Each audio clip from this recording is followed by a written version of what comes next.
I'm Aldi Keene, and this is Matt Braun.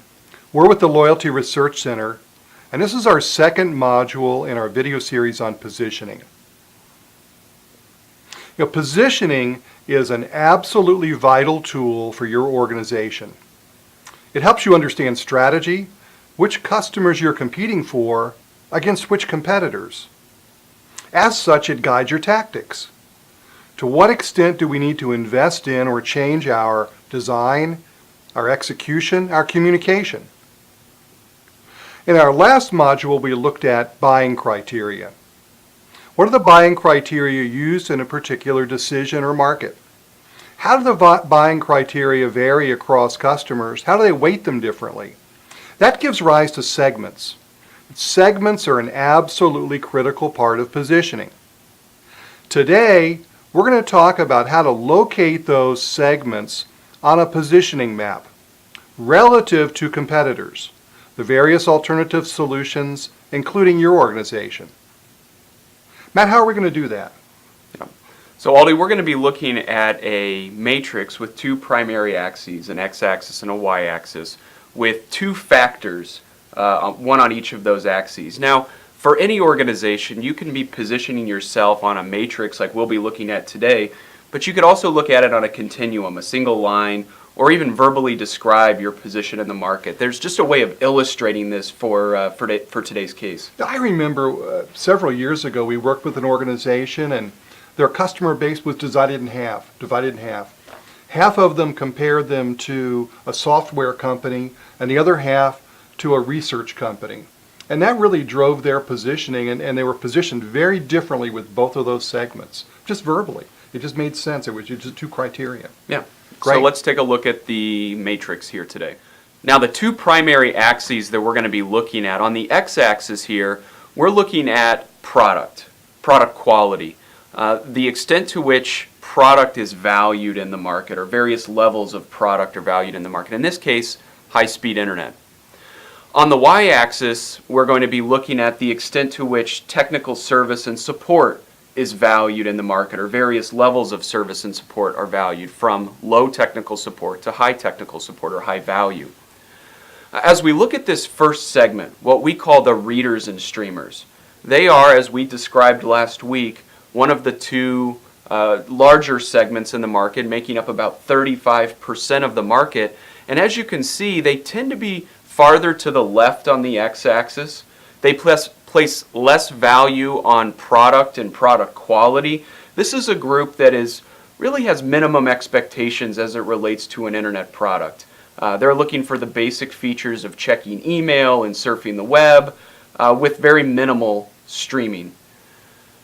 In terms of their service and support, they are, because of their basic needs, they are, a less technically savvy group, and as a result they do have a greater need for service and support, and they value that. So this is a group that is more likely to call in with questions or issues or problems, and as a result they have a certain expectation on the level of service that they receive from their provider.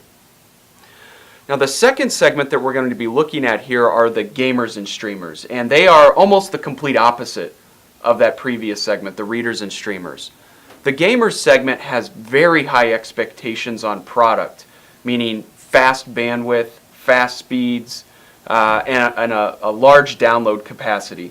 They are the ones that are looking to stream on a regular basis for maybe long periods of time. They are your heavy gamers. They're chewing up a lot of data on their plan. As such, they expect a product to work. Calling into customer service is actually detracts from this segment's relationship with their provider.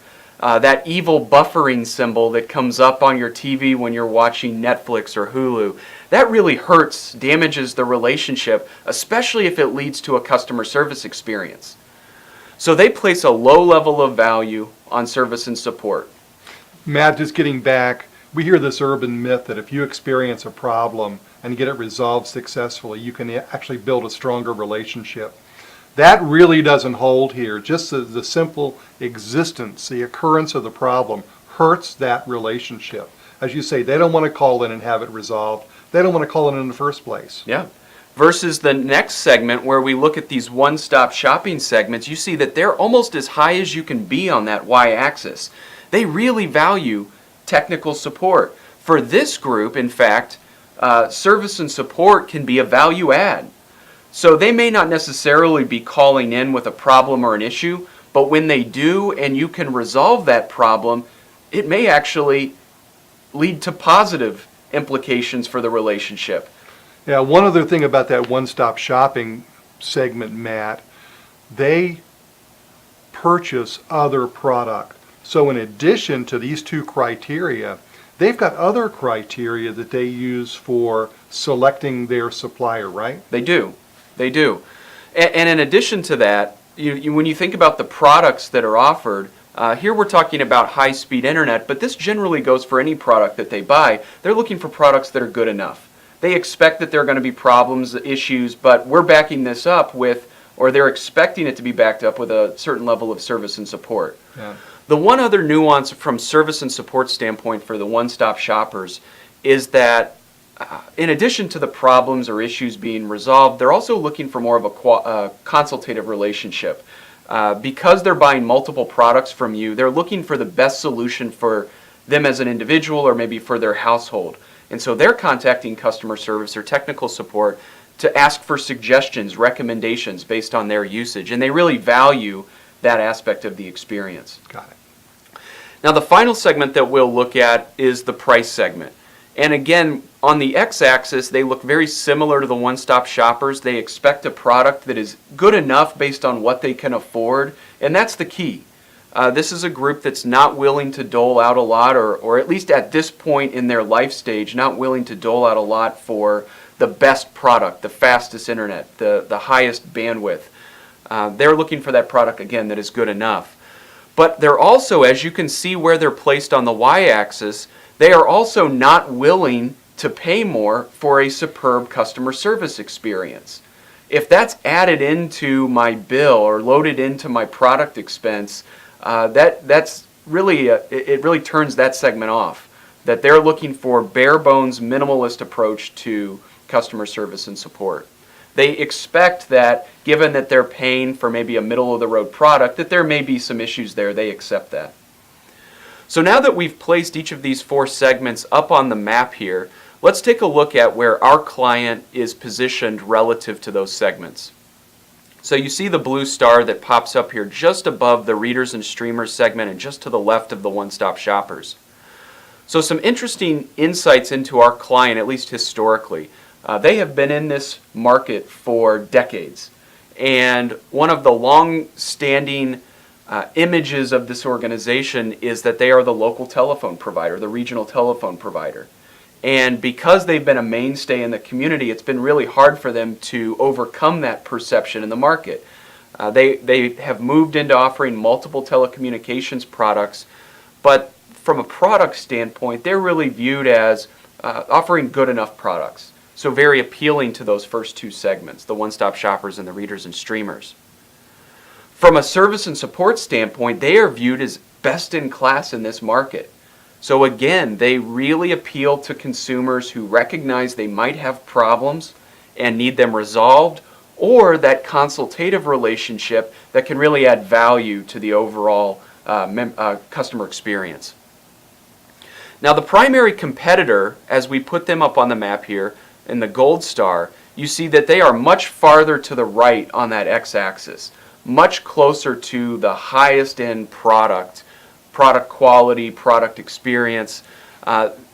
They are at least perceived as a better provider in terms of the types of products that the gamers and streamers would be looking for. But they also fall lower on the y-axis in terms of the level of service and support that they provide. You know, Alda, you talk about one of the economic principles here where that primary competitor, they cannot play higher up on that y-axis given some of the resource constraints. Well, Matt, just a few minutes ago when talking about the price segment and the consumers, you said they're buying the best product they can afford. Price and cost is really a factor here in this positioning diagram. There are limits, resource constraints to what the various competitors can do because they need to keep the price in line. Think about a line between the two stars and say we can exist along that continuum. Think about that as the frontier. In old economics, you thought about it as the production possibilities frontier. What can we actually produce based upon our resource constraints, the prices we have to charge in the marketplace? So given that, here are the two positions that these two competitors occupy relative to the segments. That's absolutely correct. Okay. So now that we have positioned the 4 segments on the map, and we have seen where our client fell relative to the primary competitor in the market, let's talk about where we're going next. Great. So the next step is let's profile those segments. Let's describe them in terms of demographics. And by doing so, we can look at size, economic value. Let's look at their preferences in terms of gathering information, shopping, and also think about migration. Are they going to change over time, and do we need to be cognizant of that and thinking about our strategy and how we might reposition? Thanks.